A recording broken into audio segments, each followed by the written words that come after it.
The number one player in the world wins over the GOAT once again for the fifth straight time.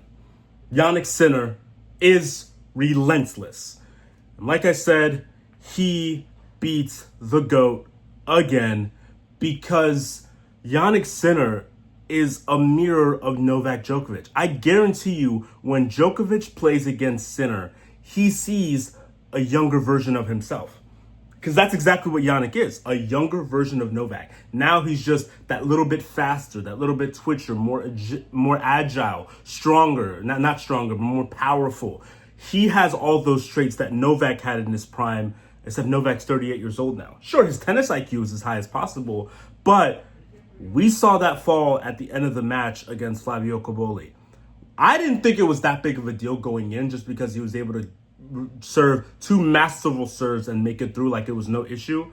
But clearly that affected him and it hampered him. And he was hurt from the get-go in this match. And it clearly looked like Jannik Sinner had the edge. It doesn't look like Jannik Sinner's bone bruise is affecting him at all. He seems totally fine. It seems like that almost didn't happen. And it's crazy to think that because he was down 2-0 against Grigor Dimitrov. He got lucky because of Grigor's retirements, because Jannik was getting outplayed. And I thought, if that happens again, and it's because of the injury, Jannik is in deep trouble against Ben Shelton. And he destroyed Ben Shelton. It wasn't even close. But then it was more of a more of a reflection about Ben Shelton than it was about Jannik Sinner. Ben Shelton's a really good talent, and he's very powerful, and he has a very nice serve and strong, powerful backhand, and he has good things going, and I think he'll one day be a top 5 player in the world. But he has more flaws in his match, especially on those bigger points. Jannik won all those crucial points, and it didn't look like the elbow affected him at all. And today against Novak, Jannik was relentless. He was by far the better player, and he had everything going for him. Jannik was serving extremely well, had a 74% first serve percentage, won 81% of his first serves. There was a period of time when over a set within the match where Novak had won 2 points when Jannik Sinner got a first serve. It was bad. His returning, for the greatest returner ever as well, he was not able to return a lot of shots. 12 aces by Jannik. And it looked like everything that Jannik wanted on his serve he got, whether he was serving out wide to Novak's forehand on the right side of the baseline, or his backhand on the left side of the baseline, or he did down the T serves as well. He even threw in a couple body serves also. All over the place. He was just relentless, right on the line, or 10 inches, in front of it every single time. He's mastered that. He broke Novak 5 times, and it's especially disheartening because Novak broke him at the beginning of the third set, and we thought that maybe tides could turn. Djokovic was up 3-love in the second set, and then 3-love turned into 5-3. Because Jannik held 3 times and broke him twice. Djokovic did well, I guess, to win one more game in order to make it 5-4, but then Sinner, it was only a matter of time before he was going to serve it out for the match, which he did. Because he's just relentless. When he's on, he can destroy almost everyone. And I say almost because of the guy he's going to meet in the final, Carlos Alcaraz. This is a mouth-watering final. And look, I love the Big Three era. I absolutely love it. But I think as tennis fans, we've been wondering, when is this next era of tennis players coming? Because I need to remind you, one thing that's so special about the Big Three is not just how great they all were in their prime, but the fact that they completely destroyed another generation of tennis players. The Big Three were all born in the 80s. None of the players in the 90s had remarkable careers. Andy Murray as well was born in 87. Let's look at some of the other Grand Slam champions. Stan Wawrinka, who did win 3 Grand Slams. I think he's a bit younger than that. He's 85. What am I saying? He's 1985. So Stan Wawrinka as well. So yeah. And then who else won a couple Grand Slams? Dominic Thiem. How old is Thiem? Thiem was born in 93. He just won 1 slam at the 20 US Open, I remember.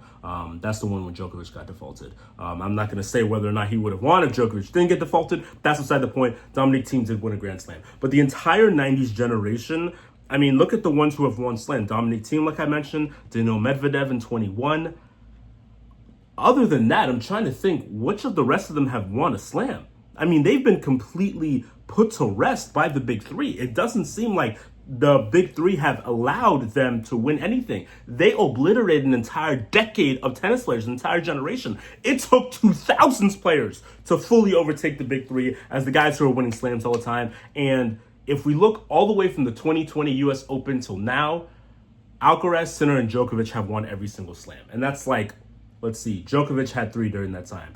Alcaraz 5, Sinner 3. The past 11 slams have all been won by the leader and the youngest of the old guard and the 2 best of the new guard. So Jannik Sinner and Carlos Alcaraz will meet once again at a Grand Slam final, this time in London on the green grass of Wimbledon, and we cannot wait. If this match is 70% of the match in Paris at the beginning of last month, it will be fantastic. It will be exceptional, and I cannot wait for it. Carlos Alcaraz, I believe, is still the best player in the world. He has won the last 2 Wimbledon finals. He's probably the best player he's definitely the best player on grass in the entire world as well. And he's the huge favorites coming in because he has won the last 2 finals. But Jannik Sinner is the #1 player in the world. He's the most brutal, relentless player in the world, and he's the most consistent player in the world. And he's the guy who, after being 3 match points up and having to serve on his racket with the ability to win Roland Garros, he lost it. I bet he'll come back with a vengeance. He'll come back hungry. He'll come back like, oh, I'm going to beat this guy. I'm going to beat this guy now because I remember what happened to me last time. And I believe that Jannik Sinner will have that passion and that courage and that feeling. Even though he's a guy who doesn't show enough emotion sometimes, which I get really mad at, I believe this match he will be emotional and he will bring it back. But Carlos will be Carlos Alcaraz. We saw what he did today to Taylor Fritz. Relentless, brutal. Taylor played as well as he possibly could. All right, and some points he made him look like he was an amateur, and this is the number 5 ranked player in the world. Obviously, Taylor did win a set, so it wasn't complete lopsided, and Taylor played as well as he possibly could. So I'm not trying to say that, but Carlos was just that inch better to the point where, look, however well you could possibly play is still not enough to beat me. And that's the point in tennis when you know you are screwed. When you can play as well as you possibly can and the other person will still beat you. A certain guy named Rafa, a certain guy named Roger, and a certain guy named Novak know a little bit about that. So, but anyway, regardless, Jannik Sinner can beat Carlos Alcaraz. It's not impossible. When I watch their matches, I'm like, he can beat them because he rarely ever gets destroyed by Carlos. I mean, we saw probably the closest example was the final of the Italian Open in Rome just before Roland Garros, where it was pretty lopsided. I think Carlos won the last set 6-1, but Jannik hadn't played in 3 months, so I'm not gonna put too much weight on that. Maybe the China Open as well. They've had matches where Carlos has won, but Jannik can beat him. It's possible. It's not like Novak, where I'm like, I'll be honest, I don't think Novak's ever beating Sinner again. I don't think so. I think those days are over. He can't beat him again. Could Novak possibly beat Carlos right now? Absolutely. And I know I keep mentioning this, but the 3 of those are so interesting to me because Novak can beat Carlos. Not always, because obviously the last 2 Wimbledon finals he lost, but Novak can. He's won 5 matches against Carlos, won the gold medal match, won in Australia at the beginning of this year. Carlos always beats Sinner, but Sinner always beats Novak. It's a weird circle that you can make right there. You would think if X beats Y and Y beats Z, then X has to beat Z. Not the case. That's what's so special about them, and that's what's so special about this sport.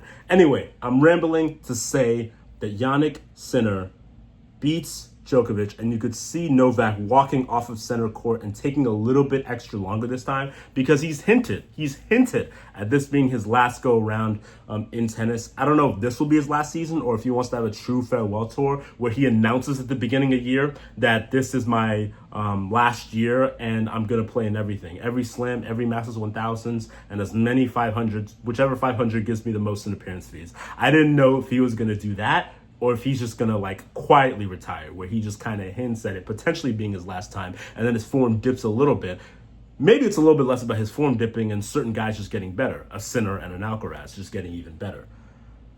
But it's possible that it's Novak's last one around. And for the greatest player of all time, and for the second greatest man in Wimbledon history ever, it's emotional, and it means a lot. And it's so emotional, especially because it's not the match that we wanted to see.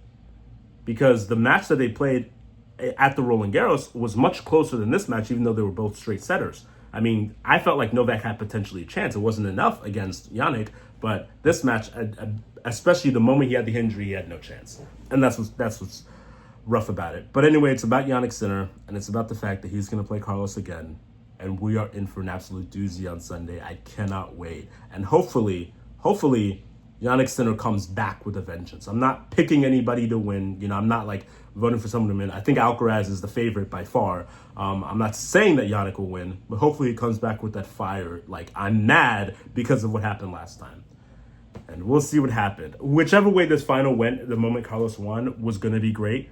But now it's Carlos versus Sinner, the number 1 and 2 best players in the world, who are in their absolute prime, maybe even before it technically, and are setting up the next decade of tennis.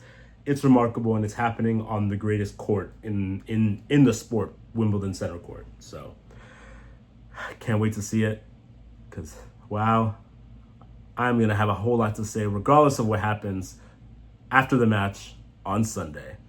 Let's go!